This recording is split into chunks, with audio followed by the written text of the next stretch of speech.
I never thought handing my baby to the wrong person first would blow up my entire life in less than 48 hours.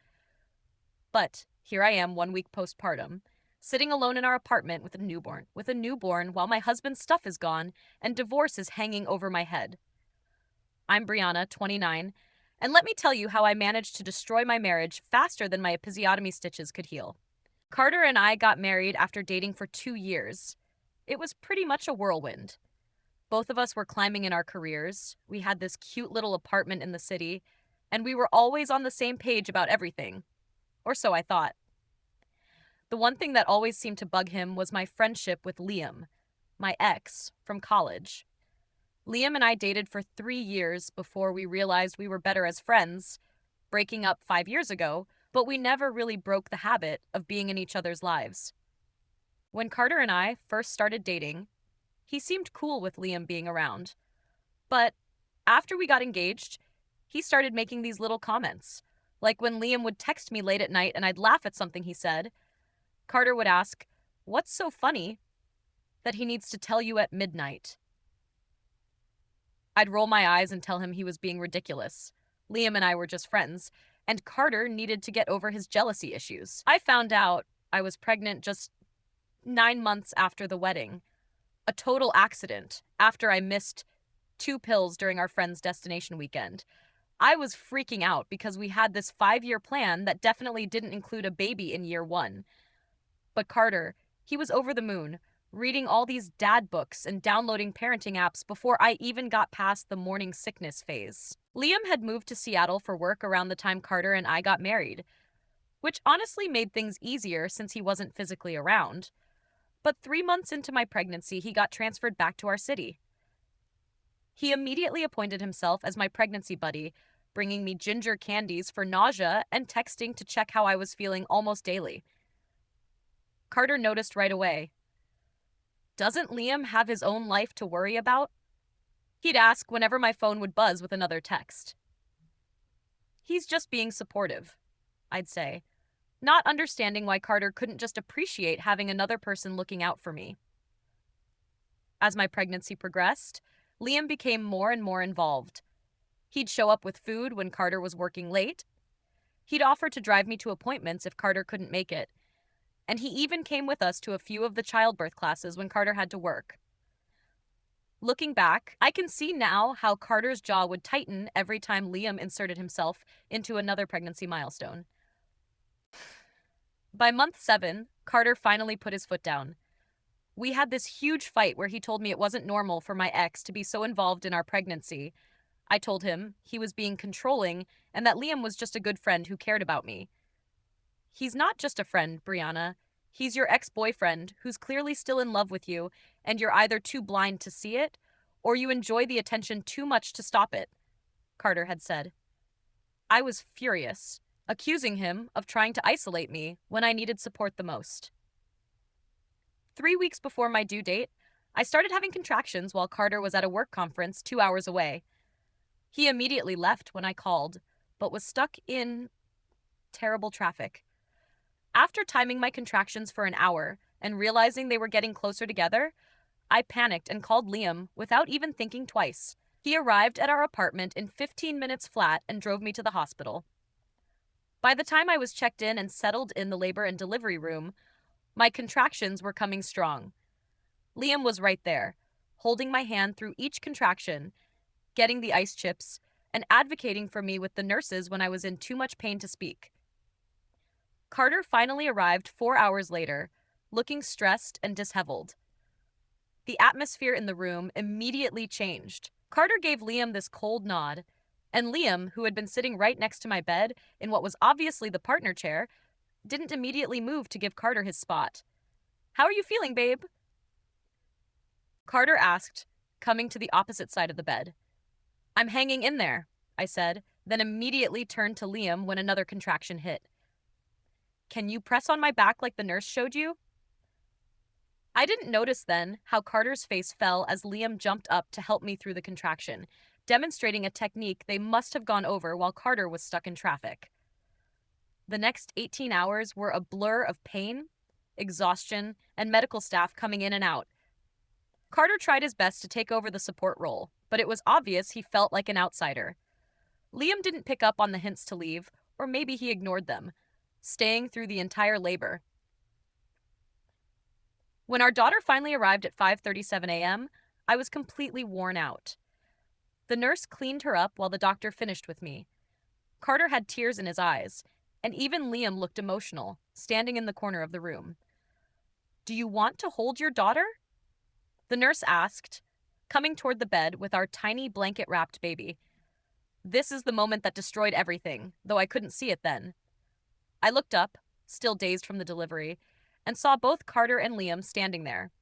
Without really thinking, I gestured to Liam and said, "Let him hold her first.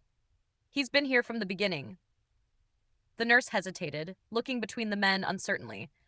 Carter's face went completely white. His mouth opened slightly, like he wanted to say something, but couldn't find the words. The room went dead silent, except for the baby's little noises. "Are you sure?" the nurse asked, clearly uncomfortable. "Yeah, it's fine," I said, still not registering the bomb I had just dropped. "Liam, come meet my daughter." The nurse reluctantly placed my newborn daughter in Liam's arms. He looked down at her with this expression of wonder and whispered, "She's perfect, Bree." I smiled tiredly, feeling this weird sense of completeness seeing him hold her. It wasn't until I glanced over at Carter that I realized something was terribly wrong. He'd stepped back against the wall, his face a mask of hurt and shock. "What's wrong?" I asked him, genuinely confused by his reaction. "What's wrong?" Carter repeated in a low, shaking voice. "You just gave our daughter to your ex-boyfriend to hold before me, her father." The way he said it made my stomach drop, but my immediate reaction was to get defensive. "Oh my God, don't make this into a big deal. He was here first and has been helping the whole time. You'll get to hold her next."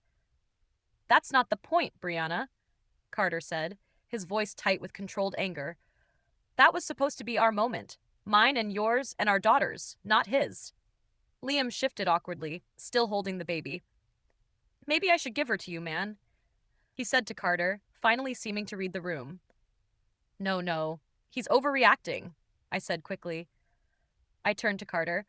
"Why are you trying to create drama right now? I just gave birth! Can you stop making everything about you for 5 minutes?" The hurt in Carter's eyes deepened, but before he could respond, my phone pinged with a notification. Liam had taken a selfie with the baby while we were arguing and sent it to me. I reflexively checked it, and Carter watched me do it, his expression hardening further. "Seriously?" he said. "You're checking your phone right now?" "It's just a picture," I said, holding up the phone to show him. "Look how cute they are together." Carter stared at the picture, then at me, like he couldn't believe what was happening. "I'm going to get some air," he said finally, turning toward the door. "Carter, don't be ridiculous," I called after him. "Come hold your daughter." He paused at the doorway, looking back at the three of us. Me in the hospital bed, Liam still cradling our newborn. "Is she?" he asked quietly, then walked out. I rolled my eyes at his dramatic exit. "He'll cool off," I told Liam and the nurse, who was looking increasingly uncomfortable. "He's just tired and emotional." The next day was a parade of nurses, lactation consultants, and doctor check-ins. Carter stayed in the room but was distant, spending most of his time either holding the baby silently or staring at his phone. When Liam texted asking if he could visit and I said yes, Carter's whole body tensed up. "I thought we'd have some family time today," Carter said quietly. "When Liam arrived with flowers, we are," I replied. "Liam's just stopping by to check on us." "That's not what family means, Brianna." But Liam stayed for hours. When a nurse came in to check my vitals, she smiled at Liam and said, "Dad, would you like to do skin-to-skin with the baby while I work with Mom?" Before I could correct her, Liam laughed and said, "Oh, I'm not the dad, just the best friend." The nurse looked confused, then embarrassed. When Carter heard about the mix-up, he didn't say anything. He just took the baby from the bassinet and sat in the chair furthest from Liam. Later that evening, after Liam finally left, Carter tried to talk to me. "Brianna, we need to discuss some boundaries here." "What boundaries?" I asked, scrolling through the pictures Liam had sent me from the day, some of which I was posting to Facebook with captions like, "Baby's first day with her favorite people." "Liam being here all the time. The nurse thought he was the father. Don't you see how messed up this is?" I looked up from my phone, annoyed. No, I don't. He's being supportive while you're being weirdly jealous. He drove me to the hospital, Carter. That should have been me, Carter said, his voice tight. I'm her father. I'm your husband, and I feel like I'm being pushed out of my own family before it's even started. You're being ridiculous, I said. No one's pushing you out of anything. You're making a big deal out of nothing because of your insecurities. Carter didn't say anything else that night. The next morning he was quieter than usual, but helped me shower and get ready for discharge. The doctor said we could go home around noon, so we started packing up our things. Liam might stop by today, I mentioned casually. He said he picked up some groceries for us. Carter stopped folding. Brianna, I don't want him at our apartment today. Why not? He's just dropping off groceries. Because I'd like one day, just one day, with you and our daughter without your ex-boyfriend being involved. I sighed dramatically. You're still on this? I thought you would have gotten over it by now. Gotten over what, exactly? The fact that you keep disrespecting our marriage? That you care more about his feelings than mine? That you seem to want him more involved in our daughter's life than her own father? Now you're just being ridiculous, I said. Liam is just a friend who's being helpful. Carter stared at me for a long moment, like he was seeing me clearly for the first time. I need to get some air, he said finally, grabbing his jacket. I'll be back before discharge. At 11:30, I was all packed and ready to go, but Carter hadn't returned. I texted him, "Where are you? We're ready to go soon." No response. By noon, I was getting annoyed. The nurse came in with the discharge papers, and I had to tell her my husband wasn't back yet. At 12:30, I was genuinely worried and called Carter's phone. It went straight to voicemail. By 1 p.m., I was furious and called Liam to come pick us up. When we got to the apartment, I was shocked to find Carter's suitcase gone, along with some of his clothes and his laptop. On the kitchen counter was an envelope with my name on it. I handed the baby to Liam and tore it open with shaking hands. Brianna, the letter began. I can't do this anymore. The past 2 days have made it clear that I'm not a priority in your life or our daughters. I've tried to talk to you about the inappropriate relationship with Liam multiple times, but you refuse to see or acknowledge how your actions hurt me. Having my child handed to another man before me was the final straw. I need some space to think about whether this marriage can work. I'll be staying at my brother's place for now. I'll reach out about arrangements to see the baby. Please don't contact me for a few days. Carter. What the hell? I breathed, dropping the letter on the counter. He left! He actually left! What's wrong? Liam asked, gently rocking my daughter. Carter left. He took his stuff and left. I could feel tears welling up in my eyes, not sad tears, angry ones. Who leaves their wife and newborn baby? What kind of man does that? Let me see, Liam said, leaning over to read the letter. Oh, wow, that's intense. It's completely irresponsible is what it is. I fumed. I just had a baby, his baby, and he's throwing a tantrum because I let you hold her first. Who cares who held her first? Liam shifted uncomfortably. I mean, I can see how that might have been important to him. Not you, too, I snapped. He's being ridiculous.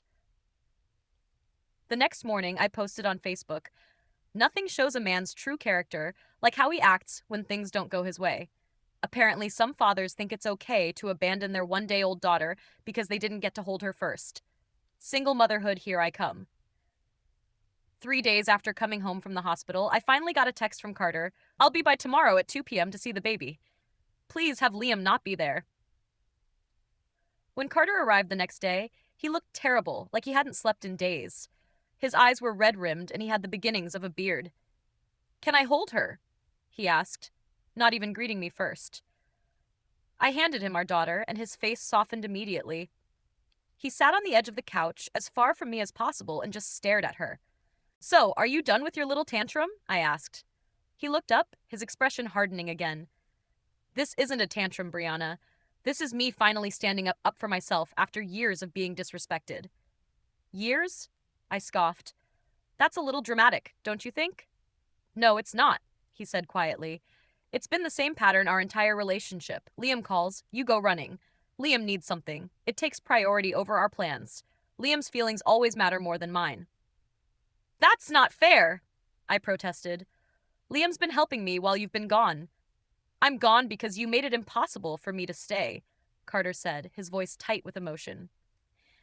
Do you have any idea what it feels like to watch your wife hand your newborn child to another man first? To have that moment stolen from you? For the first time, I felt a twinge of doubt. Put that way, it did sound bad, but I was still too angry and proud to admit it. You're overreacting. It wasn't that big a deal. It was to me, Carter said simply, and the fact that you still can't see that is exactly why I needed to leave. Before he left, he said he'd have his lawyer contact me about a formal custody arrangement. Lawyer? I repeated, shocked. Are you serious right now? Yes, he said. I'm filing for divorce. 3 weeks after the birth, I received divorce papers. Carter had filed on grounds of irreconcilable differences, but the detailed allegations mentioned inappropriate relationship with a third party. I was furious. How dare he imply I cheated on him? I called my college friend Zoe, a family attorney, and asked her to represent me. These accusations are ridiculous, I told her. I never cheated on Carter. Zoe was quiet for a moment after reading through the papers. Emotional infidelity doesn't necessarily mean physical cheating. It means prioritizing another person emotionally over your spouse. Based on what you've told me, there might be some validity to his claims. What? You're supposed to be on my side. I am on your side, Zoe said patiently. But courts don't look favorably on situations where one spouse has a very close, boundary-crossing relationship with an ex. As if things weren't complicated enough, Carter requested a paternity test as part of the proceedings. That's insulting, I hissed when he told me. You know she's yours. Do I? Carter asked, looking at me directly. Because from where I'm standing, it seems like you and Liam have been a lot closer than you've admitted. As I watched him walk away, I felt sick to my stomach, not just with anger at the accusation, but with a tiny spark of fear.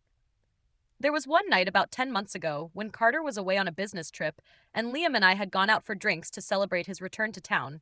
We'd both gotten pretty wasted, and my memory of the end of the night was fuzzy. When I finally worked up the courage to ask Liam about it, his reaction only increased my anxiety. A paternity test? He repeated, his face going oddly blank. Why would he want that? Is there any reason at all, that this test might not show Carter as the father? I asked slowly. He swallowed visibly. We kissed. That's all. You passed out right after we kissed. That's it. I pressed, not entirely believing him. Yes, that's it, he insisted, but something in his eyes made me wonder if he was telling the whole truth. The court-ordered paternity test was scheduled for when the baby was 6 weeks old. The day of the test arrived. Cheek swabs for both Carter and the baby. Those were the longest 5 days of my life waiting for results. On the 5th day, Carter called. I got the results. Can you meet me at the park near my brother's place? Carter was waiting on a bench, staring at the ground. I sat beside him, the baby asleep in her carrier. Just tell me, I said, unable to bear the suspense any longer. He pulled an envelope from his jacket and handed it to me. I opened it with trembling fingers and skimmed until I found the conclusion. The alleged father, Carter Mitchell, is excluded as the biological father of the tested child. The world tilted sideways. No, I whispered. There must be some mistake. There's no mistake, Carter said, his voice hollow. I had them run it twice. Carter, I don't understand how this could happen. I didn't think. Save it, he said, standing up. The facts speak for themselves. Please, I begged, tears streaming down my face. I honestly didn't know. I was sure she was yours. He looked down at the sleeping baby, and I saw his eyes fill with tears. So was I, he said quietly. But she's not mine, and you've been lying to me our entire marriage. I wasn't lying, I insisted. I really thought, stop, he cut me off. Even if you didn't know for sure, you knew it was a possibility. I'm done, Brianna. What happens now? I called after him as he turned to leave. Now you call Liam and tell him he's a father. The divorce will be finalized as quickly as possible. I called Liam from the park bench. The results came back. She's not Carter's. A long silence followed then. Are you sure? Yes, which means she's yours, Liam, my voice broke. You're her father. I need some time to process this, he said finally. Can I call you back? But he didn't call back. Not that day, not the next. When I finally reached him 3 days later, his voice was distant, formal. I need to think about what this means for my life. This wasn't part of my plan. It wasn't part of mine either, I snapped. But she exists, and she's your responsibility too. I know, he said quickly. I just need some space to figure things out. Space. That's what they all wanted. Carter wanted space from me. Liam wanted space from his responsibilities. And I was left alone with a baby whose very existence had shattered my life into unrecognizable pieces. Liam eventually agreed to a DNA test, which confirmed he was the father, but he was hesitant about taking an active role in our daughter's life. He offered financial support, but balked at the idea of regular visitation. I'm not ready to be a dad, he admitted during one of our increasingly tense conversations. Neither did I shouted, finally reaching my breaking point. You wanted to be so involved when you thought she was Carter's. You were right there, holding her first, playing house in my marriage, and now that you find out she's actually yours, you're running away. That was different, Liam muttered. I was just being supportive then. No, I said, the truth finally dawning on me. You were marking your territory. You liked the idea of being involved in our lives and undermining my marriage. You just didn't want the actual responsibility. 2 months after the paternity results, my divorce from Carter was finalized. The last time I saw him was at the lawyer's office signing the final papers. I hope you find happiness, he said as we parted, and I could tell he meant it. I'm sorry, I replied, the words woefully inadequate for the damage I'd caused. My daughter is 6 months old now. Sometimes late at night when the baby is asleep, I scroll through old photos of Carter and me in happier times. I think about all the moments when I could have made different choices, all the times I could have respected his feelings about Liam, all the boundaries I should have set, but didn't. I thought letting my ex hold the baby first was cute, a sweet moment between friends. Instead, it was the final straw that broke my marriage before we even left the hospital, and now I have to live with the consequences of that choice every single day. If there's one thing I've learned from all this, it's that relationships have boundaries for a reason. Not because of jealousy or possessiveness, but because respect matters, trust matters, putting your partner first matters. I just learned that lesson too late.